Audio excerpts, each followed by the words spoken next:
Coming up on the County Line, an 18-year-old boy is in charge of one of the borough's largest annual events.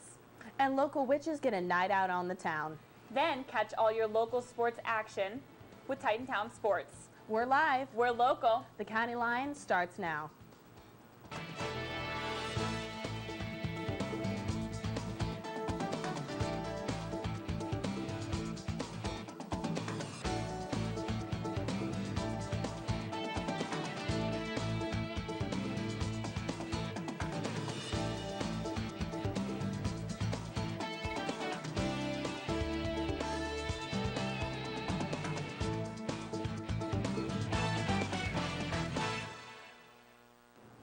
Good evening and welcome to the County Line. I'm Kylie Bennett. And I'm Laurel Sprague. Westminster College Health Center reports that 17 students to date have tested positive for H1N1. All students are recovered and are back on campus. Westminster College Student Health Center Director Judy Duda has reported that they feel they have the outbreak under control.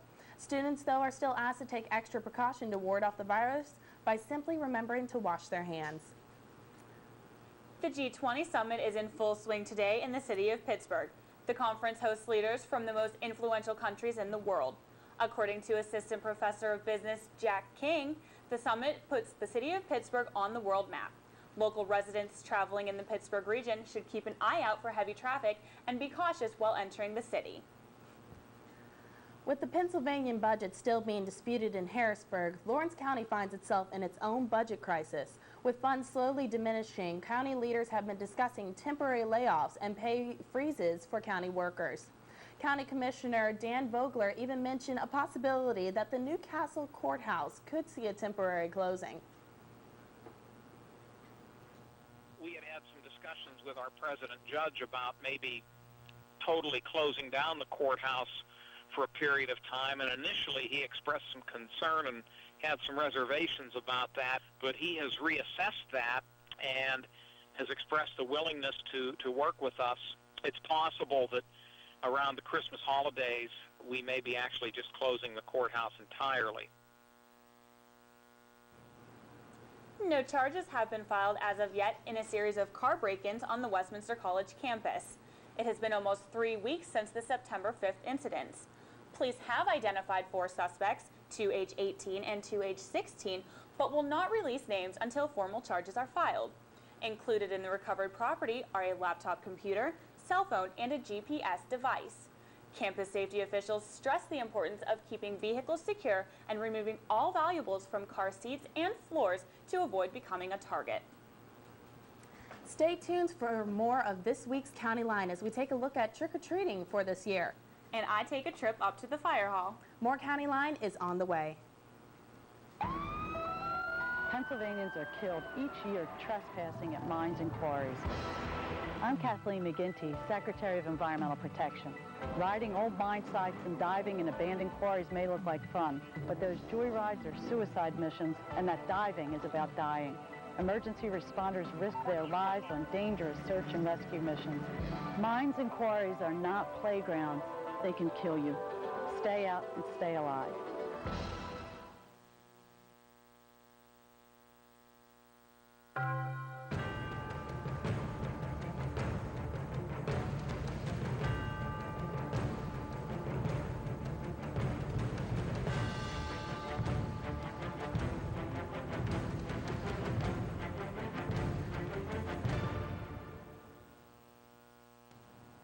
If you're looking to enjoy the fall weather with your family this Saturday, Volant is holding their 2nd annual Witches' Night Out. The County Line's Mike Hazlitt went to Volant to find out how much fun the Witches' Night Out will be. The economic recession, nor swine flu is holding back the town of Volant from hosting their 2nd annual Witches' Night Out. Co-chairman Jan McClone just wants people to come to Volant to celebrate a fun night in town. Put together to get people to come into town and enjoy themselves and have a chance to stop in and visit lots of the shops in Volant. So it's really just a fun time, not so much a big sales night as it is a time to reach out and do something fun for the community. Family activities such as face painting, scavenger hunts, and even costume contests will fill the night. McClone stresses it is an event to enjoy with your whole family.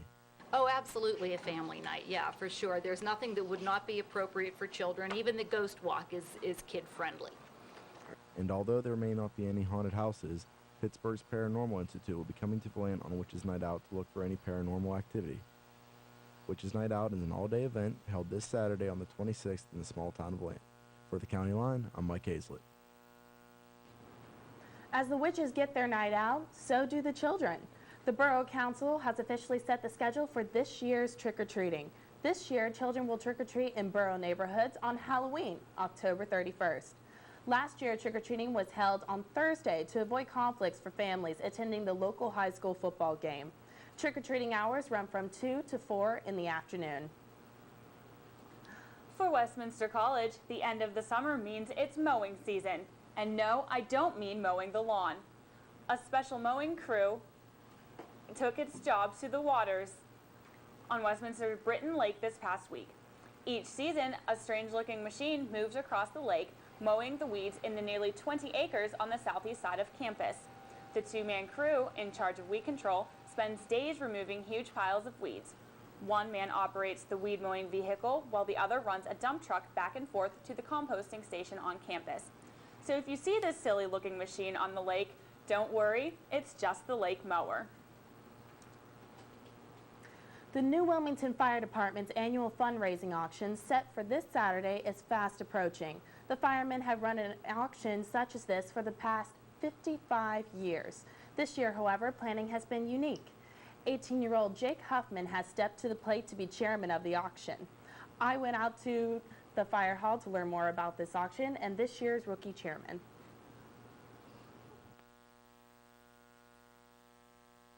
Well, I started January. I've been here helping for 3 years before that. I just joined January and officially signed in on April. I'm the youngest kid to do the fireman's auction. Jake, 18, just joined the department officially in April. Was basically put into the position because no one else would take it. He stepped up and he's taking it, and for an 18-year-old, I think he's doing a good job. I think he's keeping ahead of everything and trying to tell people what to do without, because we have a lot of people who are older than Jake that don't like taking orders from an 18-year-old. Yeah, it's young and it's hard. Went through a lot of conversations with a lot of people and had some arguments, but we got through it. Everybody's working good. A lot of teamwork. Everything that he needs to be doing and all the behind-the-scenes stuff that nobody knows goes on, like the sausage, shutting the street down, ordering the tents, he's on top of it and keeping ahead of it. We appreciate all the support we get from New Wilmington and the outlying communities and everyone who spends time and effort to make this thing work. We appreciate the guys from the college, the different fraternities to come up and help us the day of the auction and the night of the auction. They help carry all that heavy stuff out of the trailers, and that is so much help to us. We just thank them from the bottom of our hearts. Don't forget to stop by the auction this Saturday. The flea market starts at 9 o'clock in the morning and the auction is set to begin at 5 p.m. Still to come, an interview about Westminster's swine flu and the current issues on Westminster campus. More to come on the County Line.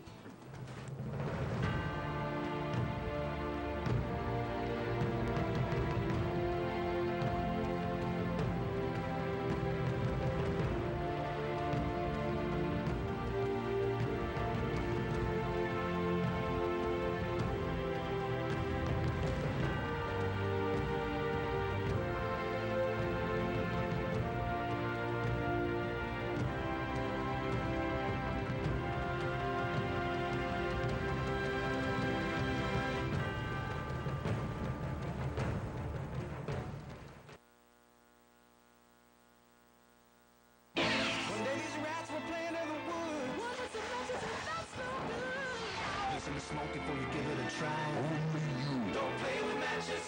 Don't play with fire. 'Cause there's not a another very nice on a homeless mind. For the gorgeous force is what you decide. Don't play with matches, don't play with fire. Only you can prevent forest fires. Fire! With the swine flu outbreak in full force, many Westminster students are wondering what the college is doing to help protect them against future H1N1 outbreaks. The County Line's Adam Plyler had a chance to sit down with the Dean of Student Affairs, Dr. Neil Edmond, to discuss the college's plan to fight the virus. Welcome back to the County Line. I'm Adam Plyler. I'm sitting with Vice President of Student Affairs, Dr. Neil Edmond. Thank you for coming on today. Good to be here, Adam. Thanks. We're talking about the recent H1N1 outbreak on Westminster College campus. Now, Dr. Edmond, how is the college dealing with the swine flu outbreak? Well, I think we're dealing very well. Judy Duda, who's director of the health center, started the H1N1 plan, the response plan, about a year ago when there were small outbreaks across the nation and certainly on other parts of the world. Now, it's been through plenty of iterations. We follow very closely what the CDC recommends and advises us. So we have started with 1 week's worth of quarantine. Now we're down to 24 hours after the fever breaks without having taken an NSAID. Then you're free to go after that 24 hours. We used to quarantine our students if we did have a positive verification of the H1N1. We have 20 to date of the 1,400, give or take, students. Now what we will do is we will certainly give them the flu virus test at the health center. That takes about 15 minutes to get the results back. The problem with the H1N1 test is it takes upwards of a week, even more, and many of the labs are just overwhelmed at this point in time. So we're going to assume that they have the H1N1 given the typical symptoms that we see. There are a lot of seasonal viruses going around right now as well, so that kind of confuses the issue. But if we do have a verification or not, we will send them back to the room, preferably home if they can. But if we have to send them back to the room, they'll wear a face mask. We give them sanitizers.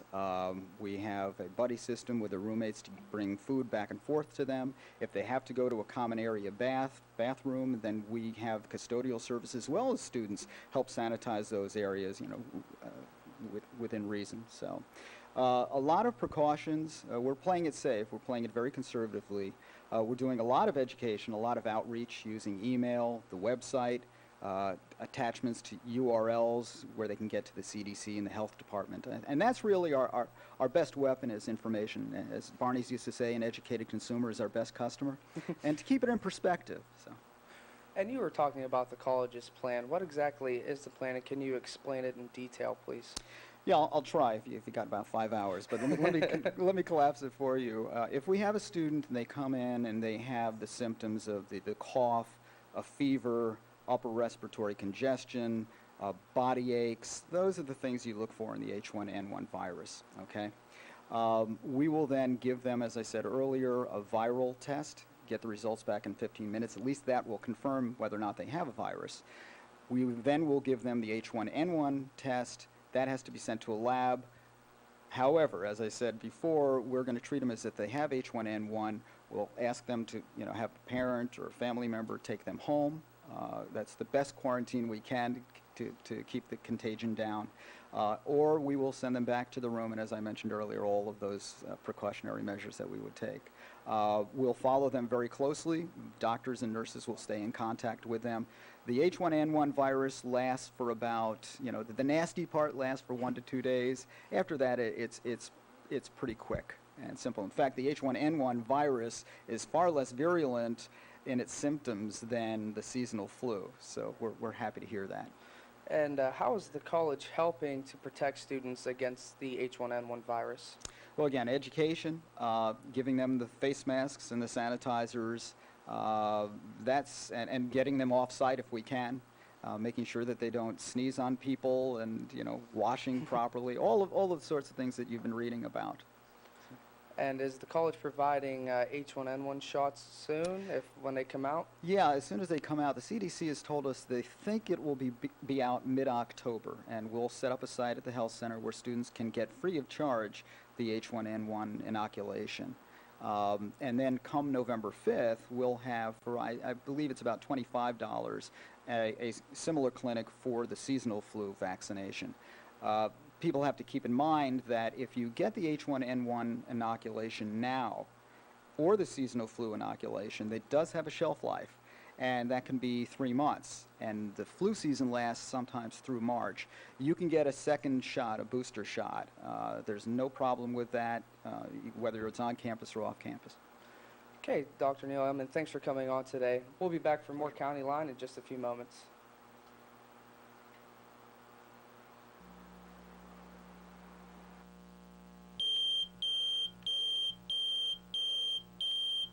Remember, if there's ever an emergency, we meet here at the bottom of the driveway. And I'll get the emergency disaster kit out of the kitchen. Once we're all together, then we'll decide what to do. But what about Fido? What about Fido? The Lawrence County Humane Society reminds you to include your pets in your disaster planning. Make sure that your pets have identification tags that include your phone number. To find out more about how to protect your pets in a disaster, contact the Lawrence County Humane Society.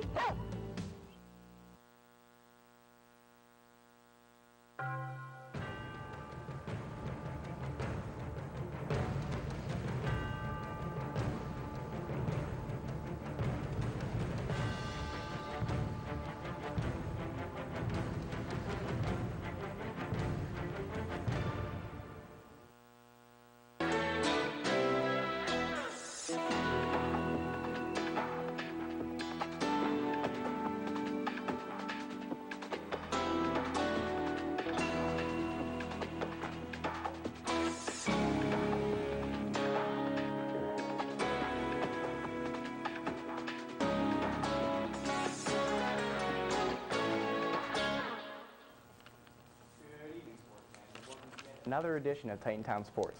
I'm Matt Ogden. The Wilmington Greyhounds were in non-conference action this past Saturday as they looked to improve to 3-0 when they traveled over to Grove City to take on the Golden Eagles.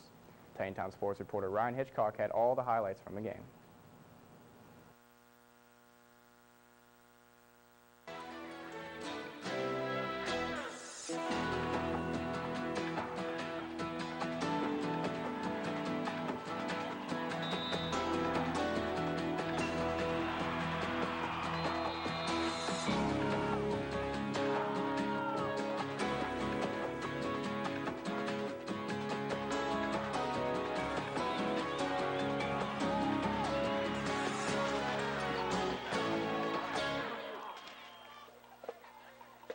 Hello and welcome to the Greyhounds Roundup. I'm Ryan Hitchcock. It's the third game of the season for the Greyhounds, and they're at home this week.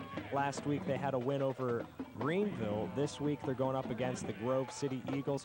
Hopefully they'll be able to pull off another win and have 3-0 for the season.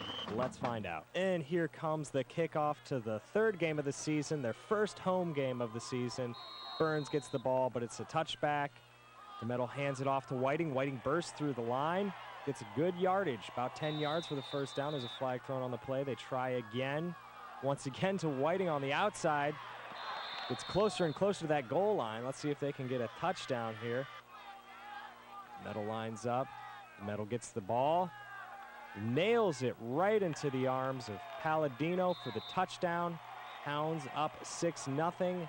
They make the extra point, and it's now 7-0 Hounds in the second quarter. The Eagles try something different, passing it off to another player, but it's intercepted by Derrick. The Hounds have the ball, but then Grove City gets the ball back again. And they move down the field by throwing a complete pass. Number 23 of the Eagles, he goes down almost for a touchdown, but DeMetal stops him just short of touchdown. Grove City once again hands the ball off. Unfortunately, they run it into the end zone for a touchdown. And that makes the score 7-7 for the second quarter, and that is actually the end of the half. Grove City moves down the field with a complete pass in the middle, stopped by DeMetal and Burns. Once again, Grove City gets another touchdown by punching it through the end zone. The score is now 14-7 Eagles. DeMetal throws a complete pass to Palladino. Palladino runs down the field for a good 15 yards. Hounds will not stop now. Whiting on the outside runs very close to the end zone, very close to me too. One more time is the charm, and Burns in the end zone for a touchdown. Hounds are up. They try to make the kick, but it's blocked by the Eagles. The score is now 14-13 Eagles. Here comes the kickoff. Grove City Eagles try to return the ball, but are stopped by the Hounds, and the fumble is caught by Ethan Kaufman. The Hounds now have another chance to tie it up or even win the game. DeMetal throws a pass to Palladino in the end zone for a touchdown. The Hounds are now up. They go for the two-point conversion, and it's caught in the end zone by Whiting. The Hounds are now up 21 points to 14. Grove City throws an interception to Palladino. The Hounds have the ball again. Can they get a touchdown? I think so. With no Hounds open, DeMetal runs the ball into the end zone for a touchdown, giving the final score to the Hounds, 34-14. It's their third win of the season and their first win at home. Next week, they will go up against Oil City.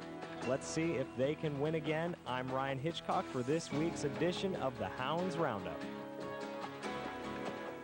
The Hounds succeeded with their third win of the season by a 20-point victory and is looking to get their second conference win this season as they travel up north to take on the Oil City Oilers tomorrow evening. Titans were looking to make a 180 this past Saturday as they travel to St. Vincent to take on the Bearcats. We have all the highlights right here for you. There they are at St. Vincent, home of the Steelers in the offseason. We pick it up in the first. Nick McCloskey puts it in from the 1 yard line, capping Titans' 72-yard opening drive to give the Westminster lead 7-0. St. Vincent would answer back on the next drive as the Bearcats quarterback Kevin Corona finds his running back down the sideline for a 19-yard touchdown, knotting the score at 7 apiece. With time winding down in the first, Trevor Young boots a 42-yarder to give the Titans a 3-point edge, 10-7. Well, the Titans will go on to win that game, putting them at 1-0 in the conference and 1-2 overall in the season. On Saturday, they look to host the Kentucky's very own Thomas More Saints. Kickoff is set for 1:30 on Saturday afternoon. You can catch all the action live right here on WCN. On our other Titan sports, the women's tennis team found their only real competition thus far this season, and that's Mother Nature, as their game this past Tuesday was postponed and as they were supposed to play Mercyhurst. They looked to pick it back up and improve to 8-0 overall and 3-0 in the packs when they traveled to St. Vincent to take on the Bearcats this Sunday. The men's soccer team lost a heartbreaker in the final minutes this past Tuesday evening by a count of 1-0 versus Penn State Barron. The Titans look to improve from their 5-4 record as they host Baldwin Wallace Saturday afternoon at Harold Burry Stadium. Also in action was the women's Titans soccer team. They looked extraordinary last night as they blanked Pitt Greensburg by a touchdown. Their 7-0 win is their sixth straight, pulling out their early season slump of 2 losses, putting them at 6-2 overall. They also host Baldwin Wallace this Saturday afternoon. The women's volleyball team, looking to recover from their rough weekend at Carnegie Mellon University, hosted St. Vincent and Chatham yesterday evening, splitting the 2 games 3-0 versus St. Vincent and 3-0 beating Chatham. They look to sweep this weekend as they take on Geneva for 1 game and Bethany twice. The men and women's cross-country team were stretched out and all ready to go for the Penn State Barron Invitational this past Saturday. The men's team finished just above the middle of the pack with a 5th place finish, and the women were running with a purpose, finishing 3rd out of 12 teams. They travel to St. Vincent on Saturday for their 3rd Invitational of the season. Now, this past week had its share of phenomenal athletic performances, but only one was rewarded with a SAC Athlete of the Week. This week's recipient is April Scuderi. Scuderi is a senior women's tennis player who brought out the broom with multiple sweeps this past week. She was 3-0 in both her singles competition and with her doubles partner. This is April's 2nd SAC Athlete of the Week award in 2 years. Congratulations, April. Moving on to pro sports, the baseball season is closing in on October excitement, but neither of our local teams, the Buccos or the Tribe, are in any contention for a playoff berth. But they're still looking to finish their seasons off strong, as the Pirates look to knock off Mannywood and the LA Dodgers tomorrow evening at PNC Park for their final Sky Blast night of the 2009 season. The Indians, on the other hand, are playing for their manager's survival when they host the Baltimore Orioles Friday evening at Jacobs Field. Moving over to the NFL, the Steelers dropped their first game of the season, compliments of Jeff Reed's 2 missed second-half field goals to the Bears by a count of 17-14. They traveled to Cincinnati and looked to cool off Palmer and company after their upset last Sunday against the Packers. Kickoff is set for 4:15. Looking over at Cleveland, the Browns' woes continue after their 21-point loss to the Denver Broncos in Week 2. They also begin AFC North competition Sunday as they travel to M&T Bank Stadium to take on the undefeated Baltimore Ravens. Kickoff is set for 1 p.m. Well, that closes this week's chapter of Titantown Sports. You stay classy, Lawrence County, and don't touch that dial. More County Line is on the way right here on WCN.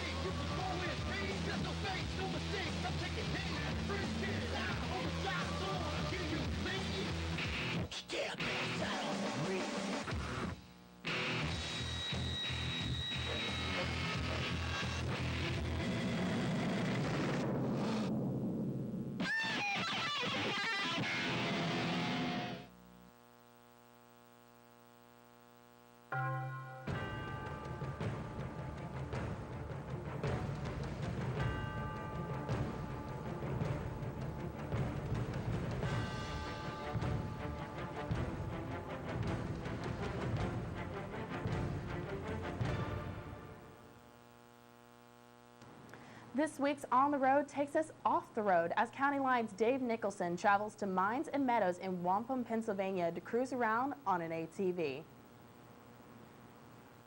Hi, I'm David Nicholson, reporting for On the Road at Mines and Meadows in Wampum, Pennsylvania.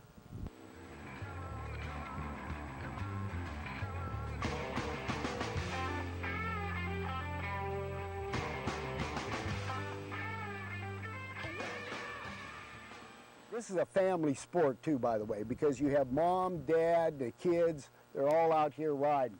Boyfriend, girlfriend, husband, wife, and so on and so forth. They're out riding together and having fun.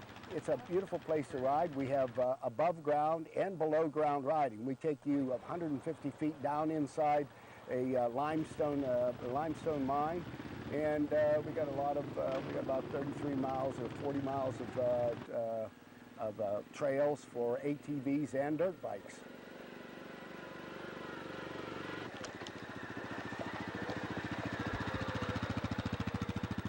If I get out in this parking lot, I'll run into orthopedic surgeons, I'll run into lawyers, I run into doctors, I run into businessmen of all types, and it runs the whole gamut.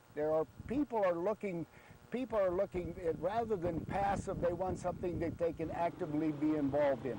And ATV riding is one of those things.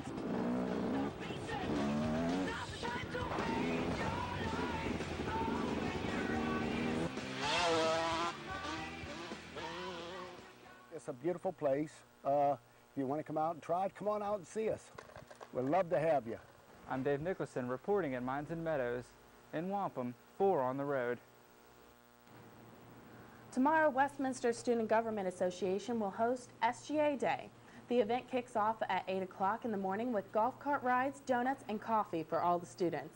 Lunchtime brings free pizza for all, followed by an afternoon snack. Golf carts will run from 8 a.m. until 4 p.m.